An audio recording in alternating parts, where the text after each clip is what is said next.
Yo, what's good, YouTube? It's your boy Ty Johnny back with another live video, or reaction, whatever you want to call it. Make sure you like, comment, subscribe, hit that post notification bell to see more of me. And we all gonna eat as a family. As the great words of Ace Boogie goes, everybody eats B. If you're new to the channel, like I just said in the previous four lines, I just said, can you please subscribe for me? I appreciate you. If you're new to the channel, you are the GOAT. Hold on, this might be a little loud. Let me fix this. But there you go. But yeah, can you please smash that like button, subscribe button, comment any videos you want me to watch if you're new. Even if you're you got a little tenure here, I appreciate you. If you always comment videos, you already know how we get. I react to everything y'all put in the comment section below. Y'all are the best. Y'all the reason why I do this every day. Wake up want to do this. I'm sorry for depriving y'all, but I've been back on a roll. But yeah, today we got a good one. Also, if you're new and you don't subscribe and you watch the whole video, I know, too, I will find you and make you sub up. It don't matter if you live in Bermuda Triangle, Atlantis, in Antarctica where they did the peace treaty at. It don't matter. I'll find you and make you sub up and just leave.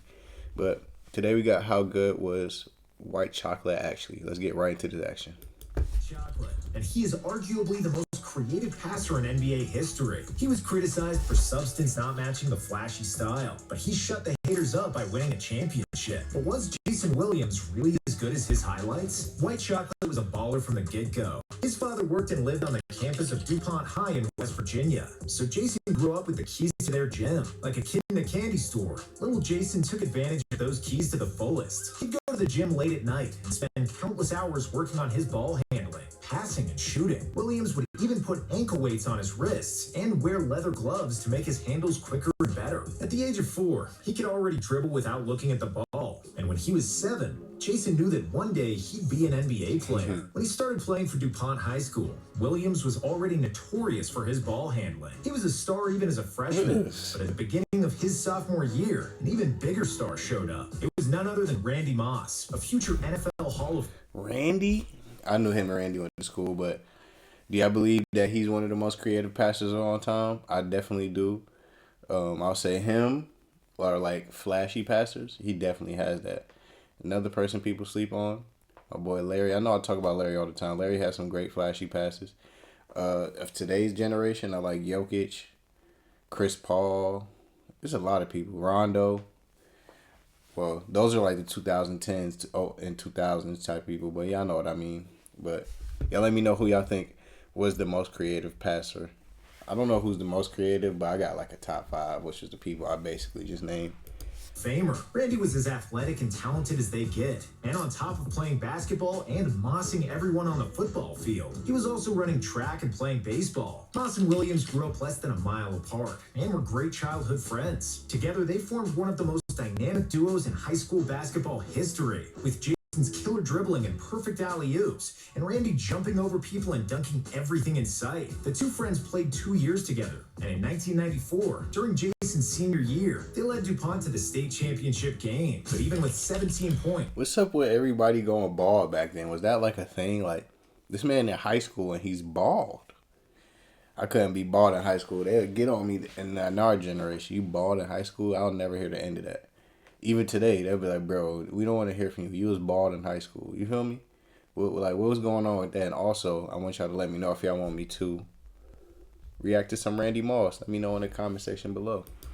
11 assists and 9 rebounds from J. Will, and 33 points and 14 rebounds. 11 assists. They led DuPont to the state championship game. But even with 17 points, 11 assists, and 9 rebounds from J. Will, and 33 points and 14 rebounds from Moss, DuPont lost 79-73 to Martinsburg. Despite the loss in the finals, Williams was named West Virginia Mr. Basketball, an award that Moss would win a year later in both basketball and football. Overall, Jason averaged 18 points and 10 assists during his high school career, and he's the only player in DuPont history to reach 1,000 points and 500 assists. After that, Jason enrolled at Marshall University under coach Billy Donovan, and not coincidentally, That's crazy. I was an OKC fan, so I know a little bit about Billy. Y'all let me know about Billy Donovan and him coaching in college. Moss also joined Marshall 2 years later, but this time focusing only on football. Williams redshirted his first season, and in 1996 as a sophomore, coincided football.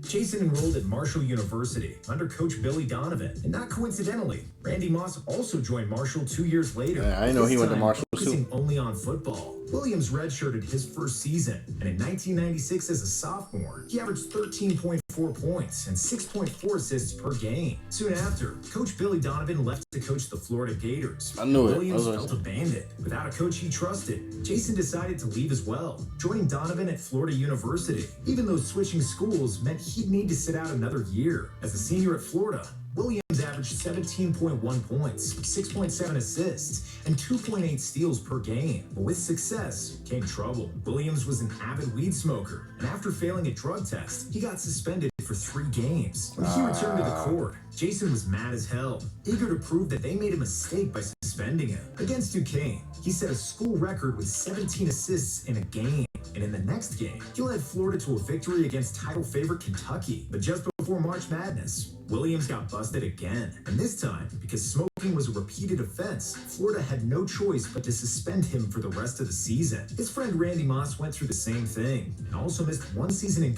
college for marijuana use. But despite being a certified stoner who was only 6'1", weighing $170, and even though he missed 2.5 out of 4 college seasons, Jason Williams was still in high demand at the 1998 NBA draft. As Stephen A would say, stay off the weed. I didn't know they had. Well, I heard Jason Williams say this in a podcast that he had this addiction to it, but I didn't know Randy Moss had that. That's crazy. Jason was considered the second best point guard in the draft and got selected 7th overall by the Sacramento Kings. But Mike Bibby was better? Because that's what I just seen. Do y'all think Mike Bibby was better than him at this time? Getting drafted ahead of Dirk Nowitzki. Dirk looked like Pierce. And Paul When he finally made it to like the NBA, Williams immediately became one of the most popular and most exciting players in the league. Oh my God, is that Gary Payton? Hold on. Oh my God, he just did that to Gary. Do your research on who Gary Payton is, man. One of the best NBA defenders. J-Will dazzled fans with fearless drives, flashy spins, ankle breakers, impossible behind-the-back passes, and crazy pull-up three-pointers off the dribble. During his rookie year, a PR staffer from the Kings dubbed Williams White Chocolate because this skinny white boy was playing like he was straight out of Compton, always pulling the flashiest moves on the court. And even though Williams was extremely inefficient, even for the 90s standards, shooting just 37% from the field and 31% from deep, his uncanny showmanship brought fans out of their seats, and that's all that mattered. In the Rookie Challenge during the 2000 NBA All-Star Weekend, Williams made a no-look behind-the-back pass off the elbow to Rafe LaFrentz, which was one of the best passes in NBA history, and something nobody had ever seen before. Despite his inefficiency, Jason had good overall numbers, and with the averages of 13 points, 6 assists, and 2 steals per game, he ended up second in the Rookie of the Year voting behind Vince Carter. The Kings were known as one of the biggest losers in the NBA, but that all changed with the arrival of Jason Williams, Vlade Divac, Peja Stojakovic, and Chris Webber. My boy Stojakovic, he got that burner. Vlade, Chris Webber. I ain't gonna lie though, they did turn the Kings around, but they suck again, man. Who all joined the team for the 1998-99 season. They were also the first NBA team that used the Princeton offense, which is an offensive basketball strategy that emphasizes constant motion, backdoor cuts, picks on and off the ball, and disciplined teamwork. It was used and perfected to great success at Princeton University by Coach Pete Carroll, who in 1997 became an assistant for the Kings. The Princeton offense fitted like a hand to a glove for the Kings' 2 big men, Webber and Divac. Isn't Pete Carroll the name of like the Seahawks coach too or something like that? Who were both amazing passers. With Williams playing extremely fast and always pushing the tempo with the ball, Sacramento led the NBA in pace, and they became the most attractive team in the NBA. But even more importantly than fast pace and flashy passes, Sacramento had its first winning season since 1983. In the first round of the playoffs, they ran across the Utah Jazz, who came off 2 finals trips against the Bulls. Sacramento was inches away from advancing, but John Stockton's game-winning three-pointer pushed the series to the deciding Game 5. Playing at home, the more experienced Jazz prevailed and won the series, but the Kings showed plenty of promise. Next season, Sacramento continued to play super fast attacking basketball, leading the NBA in pace, points, and three-pointers attempted. This style was perfect for White Chocolate, who was among the best passers in the league with 7.5 assists per game. For the second year in a row, Williams was second in the NBA in three-point attempts, but the big problem was that he was making less than 30% of his deep shots. Despite many offensive weapons and great flow of the offense, the Kings were as thin as paper defensively, which again cost them when it was most important. Sacramento played Shaq and Kobe's Lakers in the first round and convincingly lost the first two games in LA. However, in Sacramento, they managed to fight back and push the series to the deciding Game 5. But in the final game of the series, the Lakers trashed the Kings 113-86, and Sacramento's defense couldn't cope with prime Shaq. Despite his many qualities, Jason Williams also had a high number of turnovers and poor shooting percentages, and Rick Adelman benched him in every fourth quarter of the series. But when the 2001 season started, the Kings were stronger than ever. Their defensive issues were solved by bringing in a lanky small forward, Doug Christie, and they also added Hedo Turkoglu, one of the best European big men from that era. The team mastered, so added Hedo Turkoglu, one of the best European big men from that era. If you know about Hedo, you know he was hooping, bro. I didn't even know he was on this team. I knew about Hedo. That's how young I am. I knew about Hedo by the time he got on the Magic with Dwight Howard. The team mastered the Princeton offense to perfection, and the harmony of their offensive sets was fascinating. It seemed like they could play with their eyes closed. Backdoor cuts, no-look passes, alley-oops, transition threes. The Kings were ahead of their time, playing an early version of the modern NBA game we see today. Chris Webber was playing at the MVP level and finished fourth in MVP voting. Stojakovic became a permanent starter who averaged over 20 points. Divac made the All-Star team, and Christie made the All-NBA defensive team. Williams still created a spectacle, but the flashy style was often at the expense of the substance. He was the only player on the team whose statistics decreased, and White Chocolate averaged only 9 points and 5 assists per game. However, the Kings again led the NBA in points scored, and the defense climbed into the top 10. They finished the season with 55 wins, the most in franchise history, and their hopes were extremely high for the playoffs. In the first round of the playoffs against the Suns, Sacramento was firing on all cylinders, with all 5 starters averaging double figures in points. They defeated the Suns 3-1, after which they faced the defending champions, Shaq and Kobe. The Kings fans hoped that they would be better than the year before and possibly upset the Lakers, but they got a big slap in the face. The Lakers were unstoppable that year, and they swept the Kings, even though Sacramento was very close to victory in 3 of the 4 games. But while the other starters played great in that series, White Chocolate struggled. He averaged only 5 points and 3 assists on a horrible 29% shooting. Despite being the most popular player on the team, Sacramento's GM Geoff Petrie knew he needed to find someone better. So a few months after the season ended, Jason Williams was traded to the Grizzlies for Mike Bibby, who was a far better shooter and defender than Williams. And while Bibby led the Kings to the greatest success in franchise history, White Chocolate was given complete freedom with the struggling Memphis team. Jason averaged a career high in shot attempts, even though he was still a horrible shooter. Still, 15 points and 8 assists per game didn't look too bad, and he was in the top 10 in the league in assists. In 2003, he further tamed his extravagant playing style,